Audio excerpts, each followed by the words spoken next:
미주 한인사회 쇼핑 트렌드에 새로운 변화가 시작됩니다. 미주 한인들을 위한 아마존 스타일의 홈쇼핑이 탄생했습니다. 최신 트렌드에 맞는 발빠른 상품 업데이트로 언제든 최신 상품의 쇼핑이 가능하고 까다롭고 엄격한 제품 선정을 통해 최상의 품질을 보장합니다. 인터넷이 어렵다고요? 친절하고 전문적인 고객 서비스에서 상담부터 결제까지 도와드립니다. 로그인 필요 없이 복잡한 주문 프로세스를 모두 없앴습니다. 이제 한국 제품 미국 내 쇼핑은 한국 홈쇼핑이 최고입니다.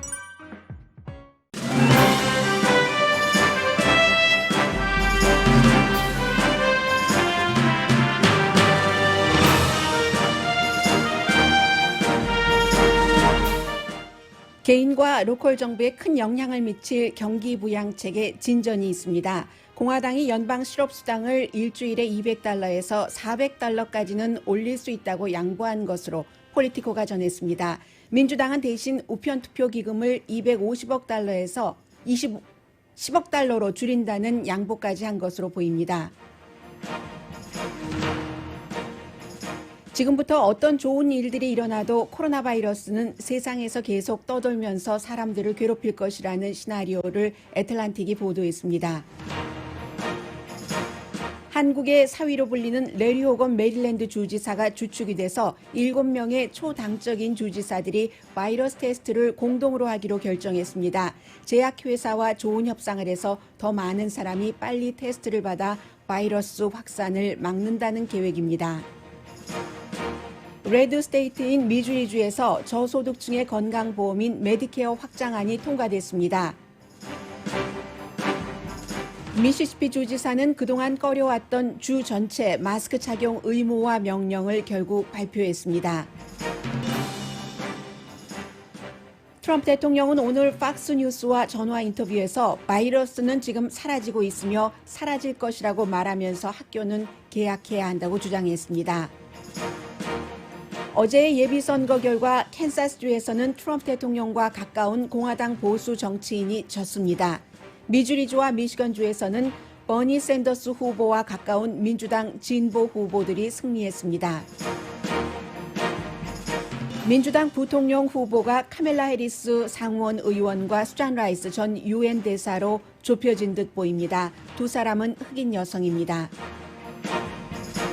코로나 바이러스와 베이루트 폭발 등의 불안정한 요소가 확대되면서 금값은 온스당 $2,000를 넘었습니다. 뱅크 오브 아메리카 전문가는 $3,000까지 올라갈 수도 있다고 예상합니다.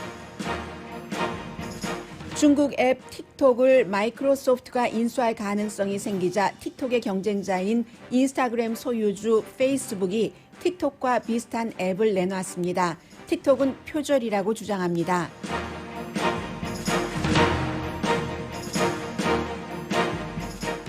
여러분 안녕하십니까? 오늘의 미국 강혜신입니다. 지금 공화당과 민주당 정치인들이 물론 백악관이 중간에 있고요. 함께 어제 저녁에 요즘은 직접 만나지 않고 이렇게 어떤 온라인상의 프로그램 등을 통해서 의논을 했습니다. 공화당이 일주일에 $200라고 계속 주장을 해왔었던 실업수당을 $400까지는 올릴 수 있다. 많은 사람들이 예상을 했었던 시나리오예요. 민주당이 $600를 12월 말까지 해야지 된다고 하니까. 그러니까 $400를 12월 말이 아니라 조금 당겨서 12월 15일까지는 지급할 수 있다. 이렇게 양보를 한 거죠. 공화당 측으로서는. 아직 최종적인 것은 아닙니다. 일단 그런데 경기부양안에 이 실업수당, 연방 실업수당만 있는 것이 아니라 너무 많은 내용들이 있기 때문에 그 부분은 아마 $400 정도는 되지 않을까 이 정도로 짐작은 하고 계셔도 특별히 틀릴 것 같진 않고요. 왜냐하면 정치 전문 매체인 폴리티코가 여러 공화당, 민주당 전문가들을 인터뷰를 해서 내놓은 예상한 그런 시나리오이기 때문입니다. 죄송합니다. 제가 어제 점심에 별로 먹지도 않았는데 먹고 몸에 두드러기가 나서요. 밤에 두드러기를 가라앉히는 엘러지 약이라는 것을 생전 처음 먹어봤거든요. 그 약을 먹고 잤습니다. 지금은 아무렇지도 않습니다만 부작용이 목으로 나오네요. 제가 항상 목이 약합니다. 죄송합니다. 그래서 그 부분은 그렇게 돼 있습니다. 12월 15일까지 400달러 정도. 그런데 이것도 완전한 것은 아닌 것 같기도 해요. 왜냐하면 민주당이 또 다른 것에서 양보를 하고 또 백악관에 트럼프 대통령이 오케이라고 하면 미치 매코넬 공화당 상원 원내대표는 실업수당 수당을 600달러까지도 나는 괜찮아 라고 얘기를 하고 있으니까요. 그런데 일단 400달러는 안정선으로 보시면은 크게 틀리지는 않을 것 같습니다. 그리고는 이제 주 정부와 로컬 정부에 해당되는 돈이 공화당에서는 1조 달러, 민주당에서는 3조 달러로 잡고 있으니까요. 그런 돈이 지금 뭐 10억, 100억, 1000억, 1500억 달러에서 2000억 달러 정도로 이제 대체적으로 합의를 한 것 같고, 문제가 되는 부분은 차일드 케어 부분입니다. 차일드 케어라는 것도 코로나 바이러스 사태 이후에 여러 가지 지급되는 그런 것이기 때문에 학교 개학에도 포함이 되고요. 그 점에 대해서 민주당은 500억 달러를 요구를 하고 있는데 공화당은 지금 150억 달러밖에 안 준다고 하는 것이거든요. 그러면 딱 민주당과 공화당이 서로 큰 틀에서 보는 1조 달러, 3조 달러 그 규모와 뭐 대강 계산을 하면은 맞는다 이렇게 보셔도 될 것 같고요. 그래서 아마 이번 주 말까지는 이제 이런 것들이 조금 정리가 되지 않을까라고 생각을 하고 있습니다. 그리고 이제 우편투표에 대해서는 민주당이 우편투표를 많이 원하고 있으니까 민주당이 원하는 것보다는 적지만 이제 공화당의 실업수당에서 양보를 받아내기 위해서 민주당이 어느 정도는 지금 양보를 한 것으로 그렇게 알려져 있고요. 제가 그 수치가 헤드라인을 말씀드리다 보니까 조금 불분명한 것 같아서 약간 멈칫을 했는데 또 확인을 하고 전해드리겠습니다. 그래서 경기부양책은 그렇게 되어 있습니다. 코로나 바이러스는 여러 가지 지금 케이블 뉴스에서도 보면은 주지사가 공화당인 곳도 있고 주지사가 민주당인 곳도 있는데 주지사들끼리는 코로나 바이러스 사태 이후에 민주당과 공화당이 어떠한 당을 떠나서 합의를 하기도 한다 하는 모습을 보여준 것도 있는데 그보다는 저는 조금 더 확실해 보이는 앞으로 우리가 코로나 바이러스를 어떻게 해야지 될 것인가 우리가 어떻게 할 수 있는 부분은 없지만 코로나 바이러스가 우리를 어떻게 할 것인가 그 시나리오 아마 지금까지 나왔던 여기저기서 나왔던 뉴스들을 종합을 해서 이대로 가지 않을까 이대로 가지 않는다면 애틀란틱의 보도 기사가 틀린 것이고요. 굉장히 이 부분에 대해서 많이 취재를 했었던 라스트 네임은 기억나지 않고 세라라는 그런 애틀란틱의 기자가 총 정리를 해놓은 것인데 지금 세계적으로 1650만 명, 뭐 다른 케이블 뉴스나 존스 홉킨스에서는 1800만 명 정도까지 감염됐다고 보는데 1800명에서 1650만 명 이 정도가 6개 컨티넨트에서 전부 확진자가 나왔습니다. 그런데 분명하게 우리가 날마다 알아가는 것이 너무 전염이 빠르다. 그런 것을 알 수가 있잖아요. 그래서 이제 대체적으로 전문가들이 이 같은 시나리오에 동의를 한다는 게 애틀란틱의 보도입니다.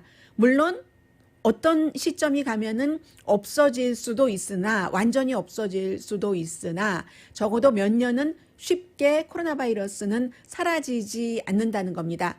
설령 백신이 나와서 사람이 백신 접종을 한다 하더라도 코로나 바이러스가 사라지려면 백신 접종을 맞아서 그것도 그 백신이 굉장히 효력이 좋아서 예방이 된다던가 아니면 이미 한번 코로나 바이러스에 걸려서 면역성이 생겼던가 본인이 알던 모르던 그런 것이 있어야지. 그렇지 않으면 그런데 그 이후에도 지금처럼 강력하지는 않지만 약한 상태로 코로나 바이러스는 오랜 동안 인간과 함께 살 것이다 하는 겁니다. 백신이 나온다 하더라도 그렇다는 얘기예요. 완전히 사라지는 것을 몇 년 안에는 기대하기 힘들기 때문에 이 면역성을 키우면서 코로나 바이러스와 함께 살아간다는 얘기입니다. 백신도요. 지금 백신이 뭐 한 10개가 넘게 나와 있죠. 그런데 이 백신 예방 접종을 맞아서 인간이 그 병에, 질병에 걸리지 않는 건 딱 하나밖에 없습니다. 천연두밖에 없어요. 그 나머지 백신들도 완전하지 않거든요. 그리고 이 스몰박스 천연두가 완전히 그 백신에 의해서 사라지게 되기까지는 백신이 개발되고 나서 15년이 걸렸습니다. 15년이 걸려서 스몰박스가 완전히 그 사라지게 된 그거거든요. 그에 비해서 이제 이 코로나 바이러스가 사르스 계열이잖아요. 우리가 또 2000년대에 2004년도 초에 사스를 경험을 했는데 그때도 사르스도 2004년도에 시작을 해서 사라지기까지 2년 정도는 걸렸거든요. 그런데 사스와 같은 가족인 코로나 바이러스는 굉장히 전염력이 더 강하고 그렇기 때문에 종잡을 수 없고 그렇기 때문에 더 힘들 것이다 하는 것이 지금 애틀란틱이 콜롬비아 그 유니버시티의 질병 그 전염병 학자요. 그런 사람 뭐 스티븐 몰스라든가 아니면 또 다른 하버드 대학교의 전문가들, 하버드 대학교의 또 전문 팀들의 말을 쭉 그 인용을 해서 조사를 해서 보도를 한 내용입니다. 그렇기 때문에 결국은 백신이 나와도 그 백신 자체가 몇 개월만 효력이 있을 수도 있고 1년 효력이 있을 수도 있고 바이러스가 변이를 하기 때문에요. 그런 경우는 몇 개월 뒤에 또 나타날 수도 있고 또 올해는 괜찮았는데 내년에는 또 코로나 바이러스가 심해진다던가 이런 형태로 그것도 here and there, now and there 이렇게 그 지구촌을 이번에는 이 나라, 저 나라, 지금, 나중에 이런 형태로 계속 가기 때문에 이제 그 우리가 그 플루샷을 독감 예방 접종을 받는 것처럼 매년 다른 형태의 어떠한 그 코로나 바이러스 백신 예방 접종을 받아야 될지도 모른다라고 얘기를 합니다. 그리고 만약에 인간에게서 코로나 바이러스가 완전히 사라진다 하더라도 그게 또 동물로 갈 수가 있잖아요. 동물 쪽에서 인간으로 와서 인간이 인간에게 전염시켰는데 지금은 인간이 다른 동물에게 전염시키는 그런 단계라고 보고 있는 거죠. 그래서 브롱스에 있는 그 동물원에서 타이거가 감염됐다던가 아니면 그 네덜란드의 농장에서 밍크가 감염됐다던가 그렇기 때문에 그 밍크를 돌보던 인간이 또 밍크에 의해서 감염이 됐는데 나중에는 인간에게서는 다 사라졌는데 그게 이제 또 인간에게서 사람에게로 온다. 지금 인간이 애완동물에게 옮겨서 애완동물이 강아지가 바이러스에 대해서 양성 반응이 나고 하는 게 있잖아요. 그래서 다시 또 동물에서 인간으로 오고 하는 것들이 이제 주기를 바꿔가면서 계속 우리가 한동안은 살아야 될지 모른다. 다만 지금까지 몇 개월 동안 겪어왔던 코로나 바이러스보다는 조금 약해진 상태로 그게 이미 드러나고 있는 거죠. 왜냐하면 더 많은 숫자가 늘어나도 약해지잖아요. 어린이들이 감염되니까 사망률은 줄어드는데 그게 바이러스가 원하는 것이다. 전문가들은 그렇게 보고 있어요. 바이러스가 인간에게 이기고 있는 게 바로 그거다. 바이러스라는 주체의 목적은 많이 퍼뜨리는 거잖아요. 한 사람에게 딱 옮겨서 그 사람이 빨리 숨져버리면 제2의 제3의 확진자. 그래서 이제 추적이 중요한데 그런 게 없잖아요. 지금 어린이들에게 감염되는 것은 어린이들 아프지 않으면서 그 사이에 모르는 상태에 많은 사람에게 퍼지는 이런 상태로도 갈 수도 있고 해서 백신이 나와서 예방접종을 맞았다고 안심할 단계는 아니다 하는 게 지금 잡지 애틀란틱이 심층 취재를 해서 보도를 한 내용인데 여러 가지를 저도 뭐 전혀 전염병에 대해서 아는 바가 없는 방송하는 사람이잖아요. 그러나 방송하는 사람의 특권으로 하루에 거의 모든 시간을 코로나 바이러스라든가 이런 것을 정말 최고의 전문가들이 어떻게 보고 있는가를 충분히 보고 가려낼 만한 시간이 있는 사람입니다. 그래서 제가 지금 전해드린 이 잡지 애틀란틱의 시나리오가 가장 현재로서는 근접한 시나리오다라고 말씀을 드리고요. 그리고 7개 주 주지사가 코비드 19을 막으려면은 테스트를 많이 하는 것이잖아요. 해서 함께 이렇게 그 서로 함께 모아서 일을 하면 물건을 사면 싸지죠. 제약회사에 그 많이 만들어라 하는 것, 우리가 싸게 많이 사줄게 하는 것을 미리 이 정도 확보되니까 이 정도 생산해줘 하는 것을 했다는 겁니다. 그것을 주도해 나간 사람이 메릴랜드주의 레리 호건 주지사고요. 유미 호건 그 퍼스트 레이디의 남편이기도 한요. 해서 물론 이 사람은 공화당 주지사지만 한국에서도 한 50만 개 테스트 키트를 가져갔고 메릴랜드, 루이지아나 보세요. 굉장히 레드 스테이트죠. 매사추세츠 다시 블루 스테이트입니다. 미시건 블루, 오하이오 레드, 버지니아 요즘에 왔다 갔다, 노스캐롤라이나 레드 스테이트 하니까 당연히 주지사는 공화당도 있고 민주당도 있는데 이렇게 힘을 합쳐서 살아야지 되잖아요. 주지사도 주민들 많이 걸리지 않고 사망자 안 나오게 15분 내지 20분 정도만 되면 테스트 결과가 나올 수 있는 그런 것을 한다 하는 거고, 지금은 주정부 차원에서 화합을 했지만 앞으로는 뭐 로컬, 카운티 정부와도 다 오라, 우리 이렇게 싸게 사서 테스트 많이 하겠다는 사람은 다 오라 하는 형태로 가는 건데, 레리 호건 주지사를 볼 필요가 있습니다. 이 사람이 암 치료를 받았고 그것을 겪으면서 많은 것을 경험을 한 정치인이기 때문에, 그리고 정치를 하기 전에는 트럼프 대통령과 마찬가지로 비즈니스를 크게 하셨던 분이에요. 그래서 한번 생사를 넘나들었기 때문에 생이 굉장히 중요하다는 것을 알고 생 앞에서는 당도 필요 없다는 것을 알며 이미 트럼프 대통령 이후를 준비하고 있는 공화당 정치인입니다. 트럼프 대통령 이후를 준비하고 있는 공화당 정치인이라는 것은 분열이 아니라 화합을 하고, 그리고 마초맨이 아니라 친절하고 남을 배려하고 정치를 그렇게 할 수 있잖아요. 레리 호건 주지사는 그 점에서 지금 주목을 해봐야지 되는 것이고요. 그리고 이제 레리 호건 주지사와는 달리 그동안 뭐 부분적으로 뭐 경우에 따라서 마스크 쓰기를 해도 된다고 했지만, 아무리 사람들이 주변에서 보건국 관계자가 강조를 해도 마스크 착용 전체적인 주 전체 의무화는 안 돼라고 얘기를 했었던 또 다른 공화당의 주지사인 테드 리비스 주지사가 미시시피입니다. 결국은 앞으로 지금부터 2주일 동안 뭐 그로서리 스토어 갈 때나 아니면 집 밖에 나오면 마스크를 전부 써야지 된다, 의무화를 발표할 수밖에 없었습니다. 미시건주에서 확진자가 너무 많이 나오고 사망자가 너무 많이 나오기 때문에 지금까지는 미시건주가 카운티가 참 많네요. 캘리포니아주보다도 몇십 군데가 많네요. 82개 카운티 가운데서 37개 카운티에서만 마스크 쓰는 것을 장려했는데 이것을 주 전체적으로 의무화했다는 겁니다. 그동안은 정부가 국민에게, 주민에게 강제해서는 안 된다, 이게 이제 또 그 공화당의 어떠한 그 뜻이기도 하고요. 그래서 그랬는데 너무 많이 감염이 되니까 어쩔 수 없이 그렇게 했다는 겁니다. 그동안은 그 미시시피의 그 토마스 답스라는 그 보건국장, 보건부에서 최고로 높은 그런 사람이 마스크 써야지 된다고 하고 안 쓰면 최종적으로 감옥에 가야 된다고 하고 했었을 때도 아무런 말을 하지 않았었습니다. 그런데 이렇게 됐고요. 그리고 또 하나는 어제 이제 예비선거가 있었기 때문에 미주리주에서 코로나 바이러스와 연관된 것이라서 승리했었을 수도 있습니다. 미주리주도 레드 스테이트예요.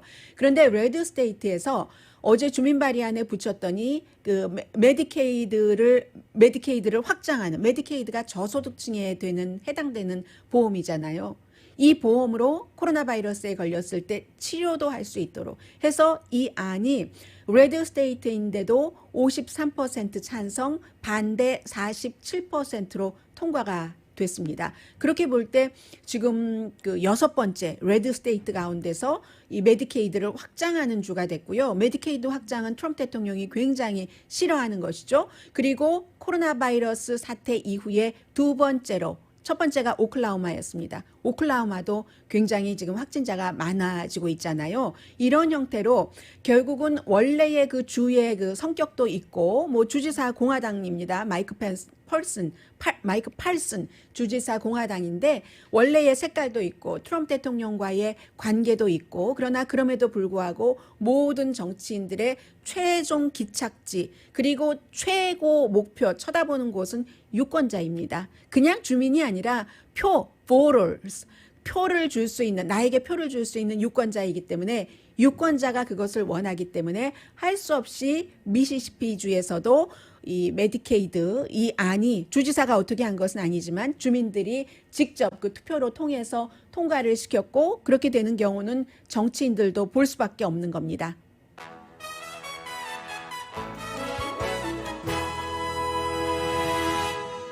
네, 미주리주하고 미시시피주를 혼돈했었죠. 미주리주이고요. 이 메디케이드를 이제 통과시킨 주는 미주리주고 미시시피주는 마스크 착용을 의무화한 주입니다.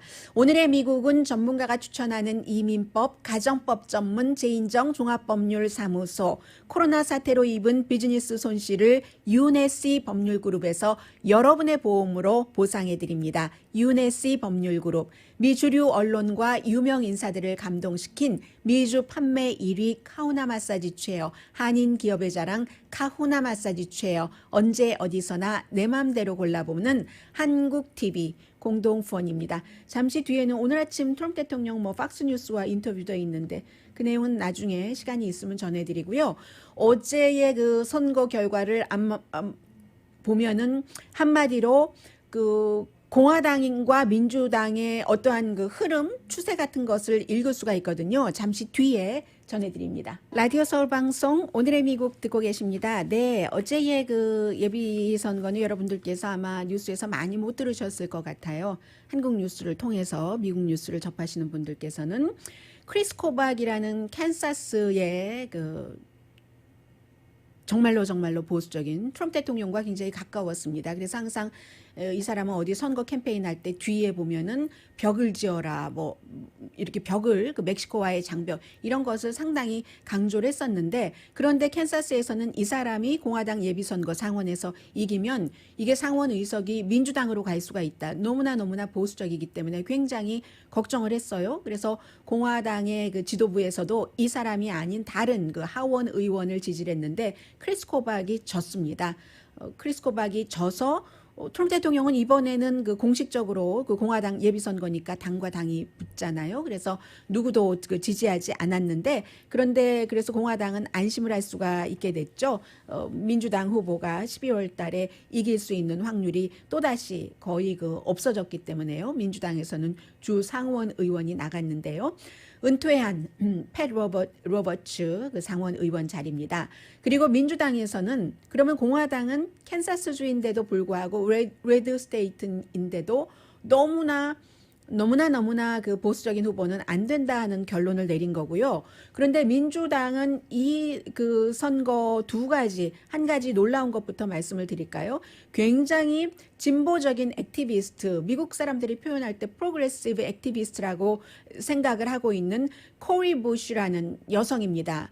그리고 이 코리 부시가 20년 동안을 이 자리를 지키고 있었던 그 일지구의 그 예비선거에서 이겼거든요. 그 윌리엄 레이시 클레이는 윌리엄 레이시 클레이보다도 아버지가 더 유명한데, 아버지가 수십 년 동안 그 일지구 있었던 그 의석을 이제 이 코리 부시라는 뭐 이를테면 정치 신인과 마찬가지인데 그 당선이 된 겁니다. 2018년에도 도전을 했다가 졌어요. 그때는 20포인트 차로 졌는데 그것을 지금 포기하지 않고 다시 했다가 20포인트 차가 지금 2년이 안 됐는데 이 정도로 그 이긴 것을 보면은 여러 가지를 알 수가 있잖아요. 그런데 이 코리 부시 같은 경우는 버니 샌더스 후보가 강하게 지지를 했었거든요. 그래서 프로그레시브한 그런 그 인물이 이겼다라고 보시면 되고요. 해서 버니 샌더스가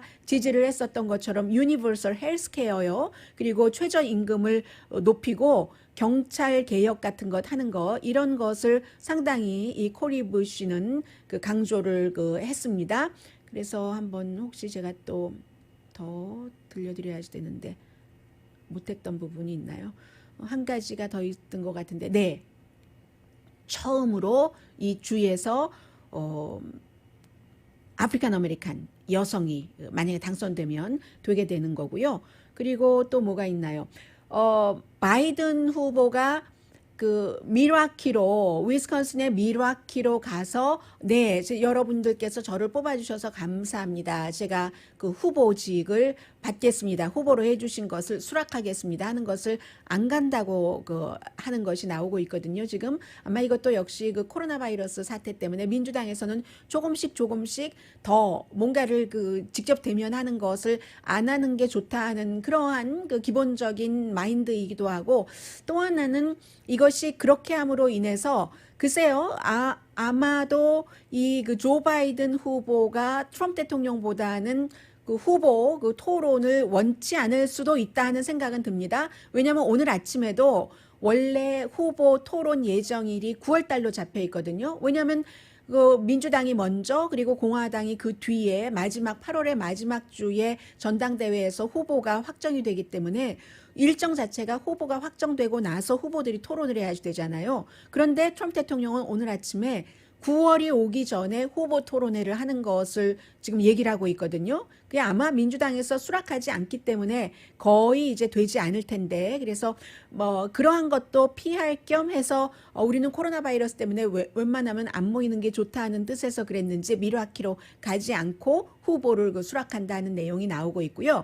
그리고 이제는 거의 확실하게 카멜라 해리스 캘리포니아주 그 상원 의원과 수잔 라이스 전 유엔 대사, 아주 국무부에서 오래 일을 했었던 사람이에요. 국가안보보좌관도 했고, 두 사람으로 압축되는 것 같다. 물론 최종적인 결정은 조 바이든 후보가 하지만 폴리티코를 포함한 많은 그 정치 전문 매체를 보면은 그렇게 지금 하고 있습니다. 그래서 내부에서는 처음부터 지금까지 계속 카멜라 해리스를 많이 밀었는데, 카멜라 해리스 후보 같은 경우는 이 트럼프 대통령을 마구 비난을 할 수가 있으니까, 서로 뭐 부통령이고 대통령 후보고 대통령이고 부통령 후보니까 직접 토론은 없다 하더라도 카멜라 해리스가 말을 굉장히 잘하잖아요. 검찰 출신으로 아주 톡톡 쏘는 게 어떤 때는 정말 얄미울 정도로 잘하는데, 그래서 그 대통령을 공격을 할 수 있는 면에서는 카멜라 해리스가 되고, 반면에 이제 검찰대에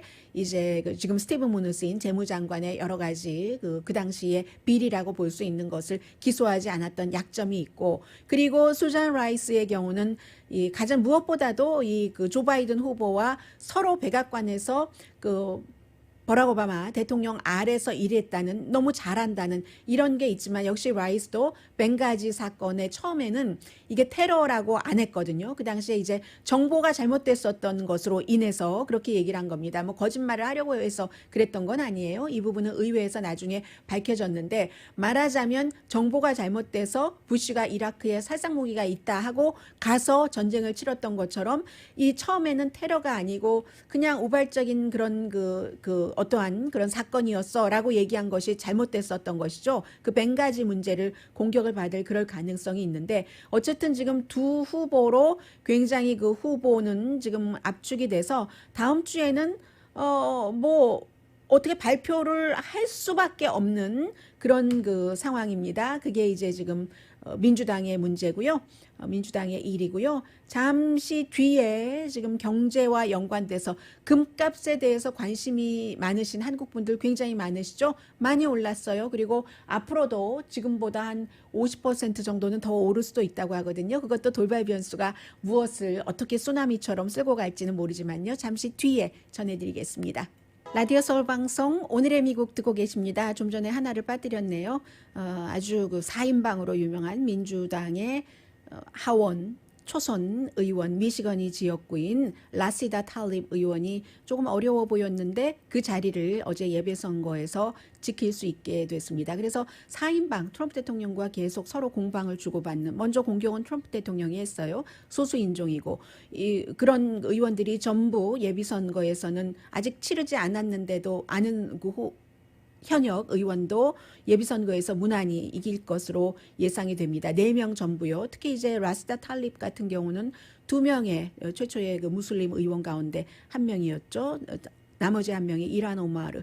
아마 다음 주에 선거가 있는데 괜찮을 것 같고, 그리고 그 알렉산드리아 그 오카시오 콜테스 뉴욕이 지역구인 16선 의원을 28살 때 물리치고 당선된 이 오카시오 그 콜테스는 아주 압승을 했고요. 또 다른 의원도 마찬가지입니다. 그리고 좀 전에 최초의 그 주에서 흑인 의원이 될 수도 있다 하는 그 주 자체는 미주리 주고요. 프로그레시브한 액티비스트.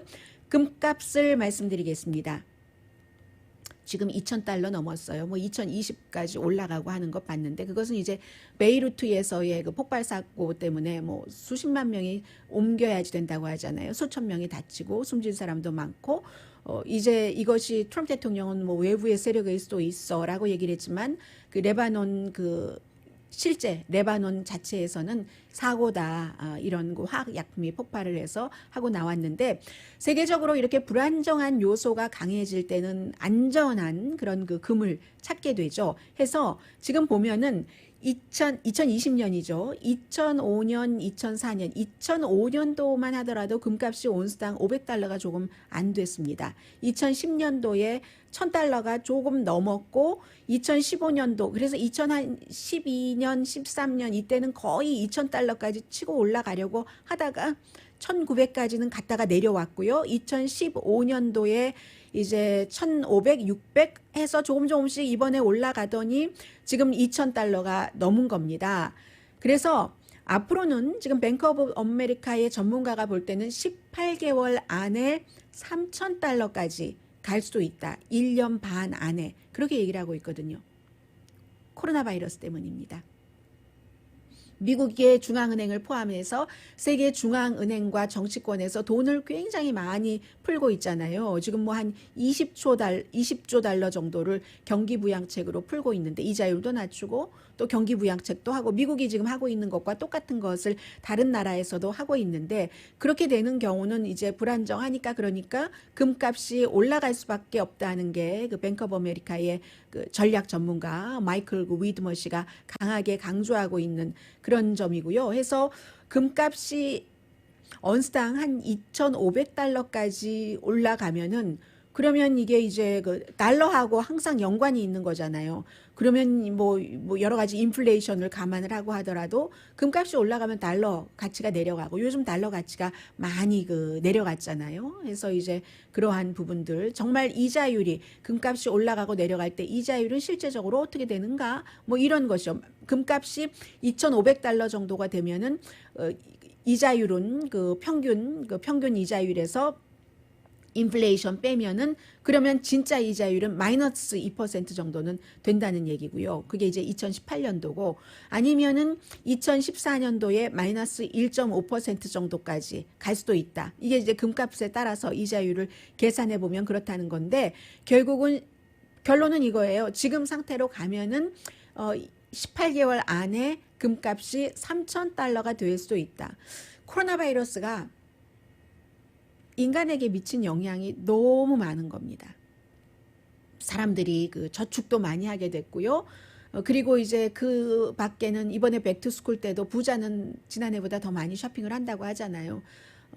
백투스쿨 할지 안 할지 몰라도 학교에서 가지고 오라고 하는 리스트 빼고 다른 것 옷도 준비하고 가방도 준비하고 빈부의 격차가 커졌습니다.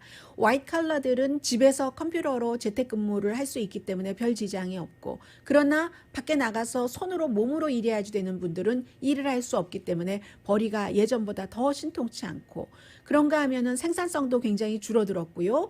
또 무슨 뭐 빚이 늘어났죠. 크레딧 카드 빚 굉장히 늘어나서 그 부분도 말씀 안 드렸는데 크레딧 카드로 몰기지 뭐 갚고 이런 분들도 계시는데 이번에 경기부양책에서 몰기지도 그 실업수당 공화당이 지금 주장하고 있는 것이요. 400달러를 12월 15일까지 하는 것처럼 모기지 안내도 퇴거 안 해주는 것, 그 기간도 12월 15일까지로 하자 하는 안 지금 포함되어 있습니다. 다 코로나 바이러스 때문에 세계적으로 미국뿐만이 아니라 지금 이런 일들이 일어나고 있고요.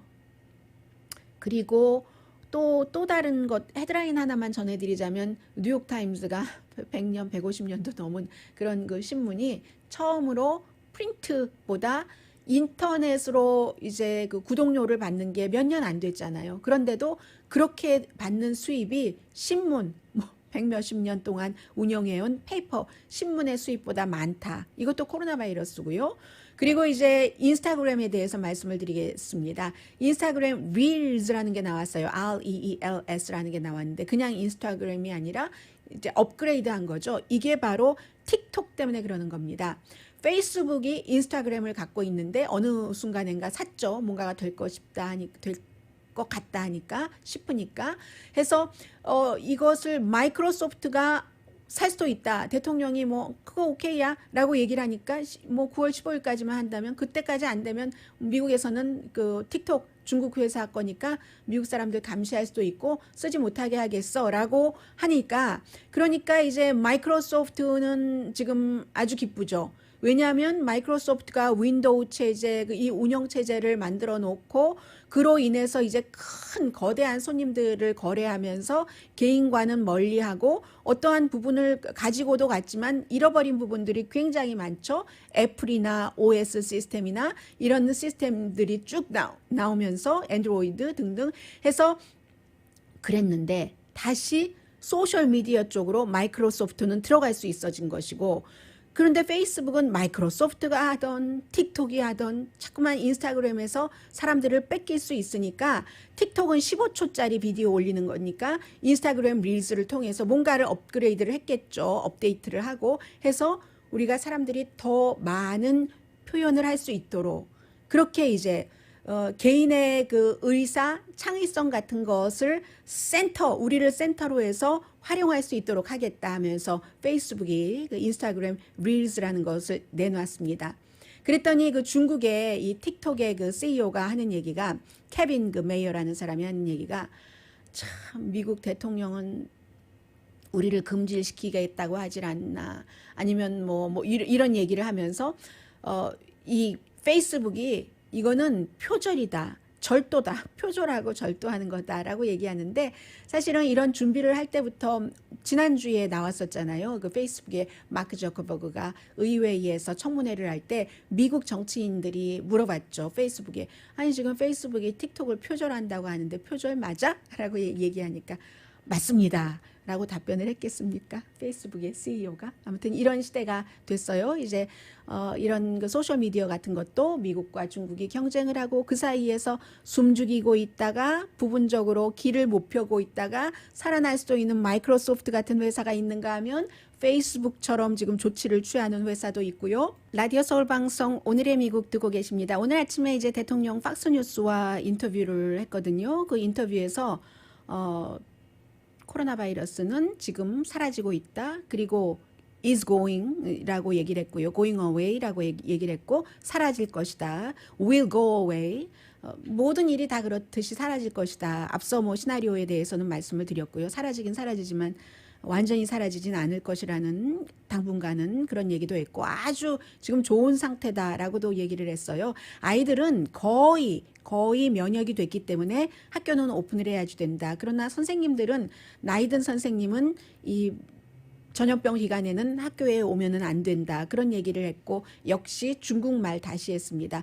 중국이 우리에게 보낸 이 나쁜 병균, 이렇게 얘기를 했는데, 중국이 만약에 보냈다 하면 미국만 보낸 것 아니고 그 세계적으로 다 갔는데 그 대처하는 게 문제가 있을 것 같고요. 그리고 백신은 올해 안에 개발이 될 것이다 라고 얘기를 하는데, 백신이 개발이 돼도 그러그러한 문제가 있다고 시나리오는 앞부분에 말씀을 드렸습니다. 그리고 어제에 이어서 오늘도 미국에서 굉장히 주목하고 있는 것이 악시오스의 그 조나단 스완 그 기자와 리포러와 대통령과의 인터뷰인데, 어제 제가 코비드-19만 말씀드리고 많은 부분을 말씀 안 드렸어요. 그런데 사실은 특별히 다른 것은 없고, 그 러시아가 그 탈레반을 시켜서 돈 주면서 미군을 그 살해하도록 한 이 부분에 대해서도 그런 것 아니다, 그렇게 얘기를 했고, 그러면은 이제 조나단 스완이라는 사람이 왜 주목받냐면, 거기서 끝나는 게 아니라 자신이 대통령에게 그 전달되는 보고서를 쭉 읽고 나서 얘기를 해주고, 이거 읽으셨어요? 뭐 이런 식으로 물어본다던가,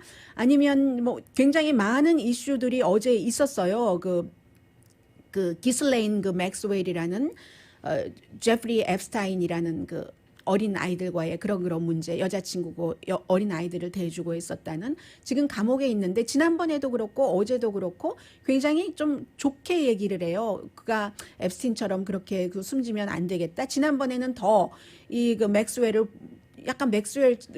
연민의 정을 느끼는 것처럼 그런 얘기도 했고 많은 얘기를 했는데, 문제는 세계가 왜 이 남자를 이 인터뷰를 주목을 하느냐 하면, 지금까지 많은 사람들이 트럼프 대통령과 마주 앉아서 인터뷰를 할 기회가 있었습니다. 뭐 크리스 월러스 지지난주에 아주 잘했어요. 그러나 대부분의 대통령 봐주게 하는 인터뷰는 그럴 필요 없고, 심지어는 ABC의 데이빗 뮤어까지, 지금 케이블 공중파 다 합쳐서 ABC 뉴스가 최고거든요.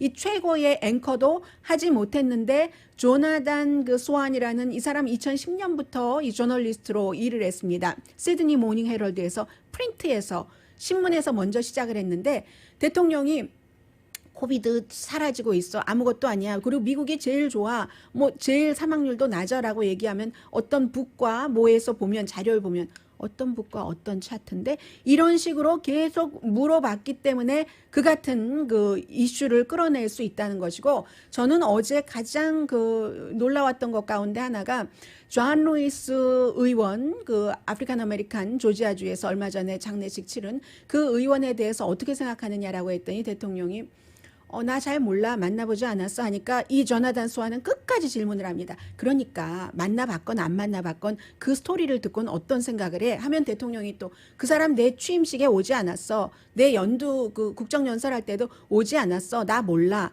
이렇게 얘기하면 그러니까 그런 거 우리 다 제치고 그 사람이 한 일에 대해서 많은 사람은 좋다고 하는데 어떻게 생각하느냐고 하면 대통령은 하는 말이 이 세상에 좋은 사람 그 사람 말고도 많아.